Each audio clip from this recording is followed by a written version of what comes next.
G'day and welcome.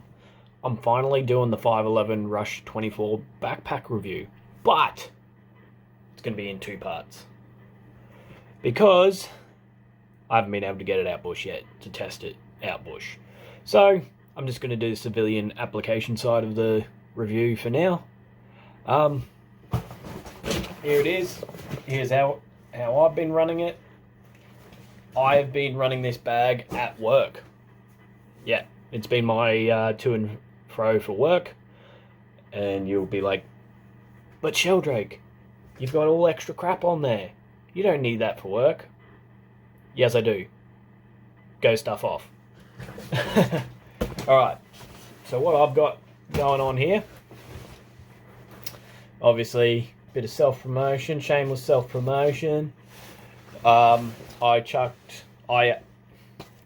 I got this through TaxSource, and if I had got the postage up to so much, I got the postage free, so grabbed an IFAC as well. It's actually a good one. It's also 511, so the colours match perfectly, and that's aesthetically pleasing for me because I'm a bit anal like that. Other side, I just chucked my low vis gear Sword Australia ATAX IX utility pouch on there. Haven't used it for anything yet. I keep my work earmuffs on the outside of my bag for the pure fact that I can grab them when I need them really quick. That's just why I do it. I could put them in the bag very easily, but I don't want to go rummaging through my bag when I've got too much crap in there. And very important in this cuckoo day and age, I got the hand sanitizer on the outside as well. And I get no sag from this molly that's on there, so that's all I hang off it, just the ear pro and the hand sanitizer. So the molly's hanging up really well.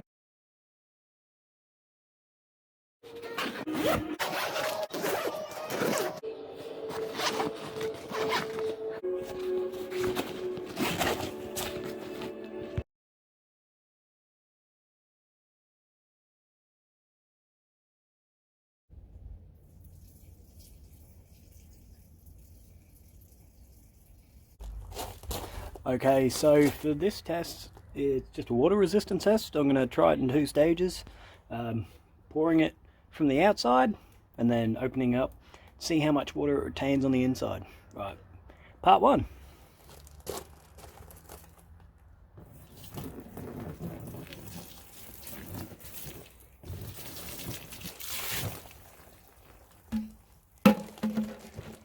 Okay, so visibly wet. Quite wet on the top. That pouch is not under review.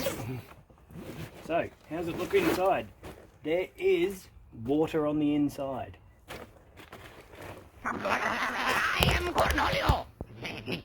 There is actually water on the inside, so if you're getting torrential downpour,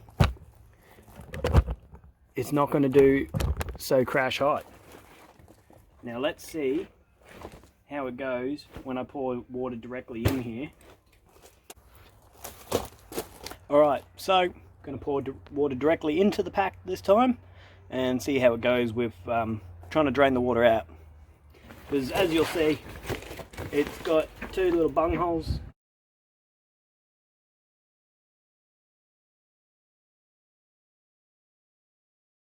In the bottom, so let's see how it goes.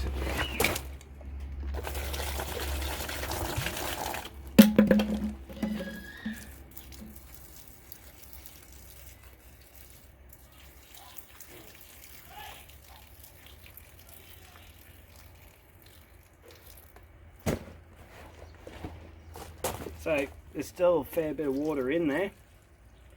It's ever so slowly draining out, but it's getting there.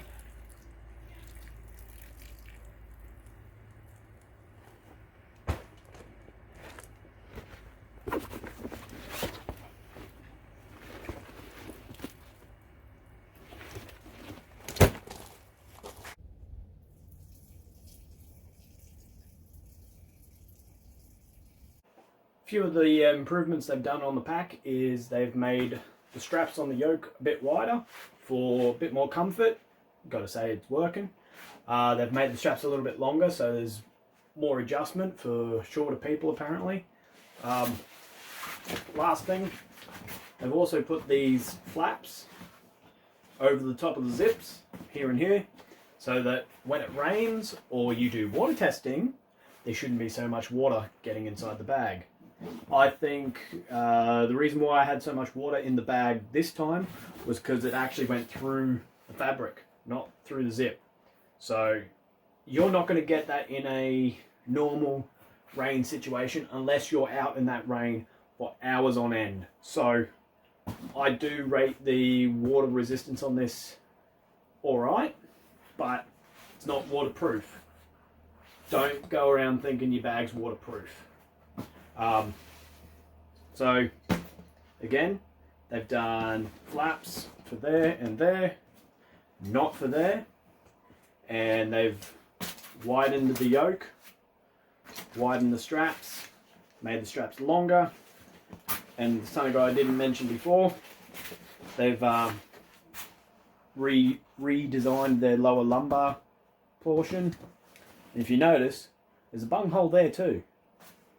That's because secret compartment in the back. That's where your reservoir goes. That's where your steel plate will go. Ha ha ha. No, it's also where your water bladder will go. So you put your bladder in there, or if you're in America, you can put a 3A soft plate in there. And that's what that pocket is actually for. A couple of the pockets. So you got your little admin-y pouch up here. I keep the pen up there. It's got a little mesh zipper pouch on the inside face of that pouch. But for some reason, I can't understand, they've gone for this weird tabbed in bit here so that it's not a full opening pouch. Why? I've got no idea. And I think it's absolutely stupid. This I love. It is for your glasses. They're my work safety glasses, obviously. But it's actually got a soft inner lining, so it's not going to scratch up your glasses while they're in there. But I quite like that. I think that's a really good move on their part. So from there, moving down, keeping on the front, that's also got the flyover. You got this pouch. Now I haven't used this pouch too much for what I do, but you got on the inside you got two little pouches there. I'll do a little thing for that, and then got two mag pouches so you can carry your magazines, because you know, civilian world, that's really needed. You got two little retainer clips. I don't know what I'd use them for, but they're there. You've got a compartment in the back here, which I keep my little neck warmer in because I need it for work, for a face mask. And then you've got a zipped, oh no, sorry, yeah, and then you've got your zipped compartment as well. Alright, staying on the front of the pack, what I have done, you will more than likely do as well, because I know why it's there, but I hate that it's there. You have the cinching and retention clips, which come up to here. So they go from there to there. I hate these things. I know why they're there. I understand it. So if you want to compress your pack down, because if you're using it for military needs and whatnot, and you need to compress it down so you're not grabbing every bush wire and fence post, whatnot, I understand. But for my needs, I hate them. because as soon as you try and open your main compartment, it's going to be blocking you from opening your zip all the way up. So I've just grabbed elastic band. You can get tape if you want, and I've just cinched it. I've just tied it up like that. Alright, so that brings me to the main compartment. Alright, so your main compartment. Start with the back. Back of the front. You got your little mesh compartment there, which actually is accessible from the top and accessible from the bottom. I'm not opening that all the way up because I've actually got stuff in there. Don't want it to fall everywhere. Then you've got another little mesh compartment here, only accessible from the top. That's where I keep my headphones and chargers and whatnot. Further down, you have another one. And that's just a fully enclosed, semi-waterproof little zip compartment. So that's it for that side of the pack. So now for the other side, I keep my respirator PPE in there. So that's what that is. Don't worry about it. So there's the inside of the iPro pouch. Then you've got a little compartment there for a hole. That's for your reservoir. That's so you can put your hose up through from your Camelback and out the top, either side, like a normal pack. And then you've got another mesh compartment there. Apologies, can't see. Then you've got a elasticated cinched pouch here, which you can put stuff. I've put another pair of gloves and a notebook for work. Alright, so now to the outside. Alright, now on the outside, there is on either side a pouch, an external pouch for drink bottles and whatever else you want to put in there. That's really handy, and they've built it into the side so that it's not as noticeable. It's a bit of a hidden feature, you'd say. I'll just remove this IFAC so that you can get a better look at it.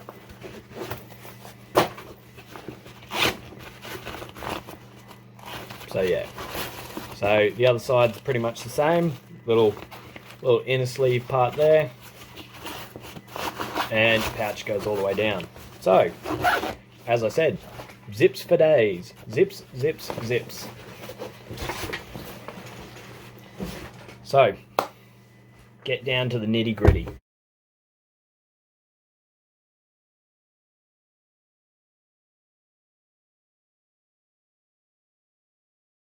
The 511 Tactical Rush24 L pack. What do I rate it? I rate it a pass. It's a good pack. I'm gonna say this and be brutally honest. The Plat Attack lightweight field pack I like better, for the pure fact that when I chuck weight in it, I don't feel the weight. With this, you chuck the weight in it, you will still feel it. It's just the Plat Attack pack has a better lower lumbar and backing system on it, so I prefer that pack a bit better. But saying that, this is not a bad pack. Not a bad pack at all. I've been using it since I got it for work, and it has not failed me, not disappointed me. I love the little compartments in the front flap. I use them for my pens and my chargers and whatnot.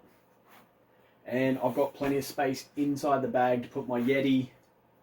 And I sometimes take 2 Yetis to work, one for decanting into the other. And I take my lunch and whatever else I need, and it all fits in there fine. I haven't had to use this pouch yet, and I got my little first aid kit for anything that happens at work, because I'm a warden at work, if I get a cut or if I get anything, I'm going to fix me up. If anyone else gets hurt, I'm getting the first aider for them. I ain't getting sued. No. So, I've got to stop saying so. The pack. Good. Good. Pack. Only thing I really don't like about it is these cinching straps. But, as I said earlier, I know why they're there.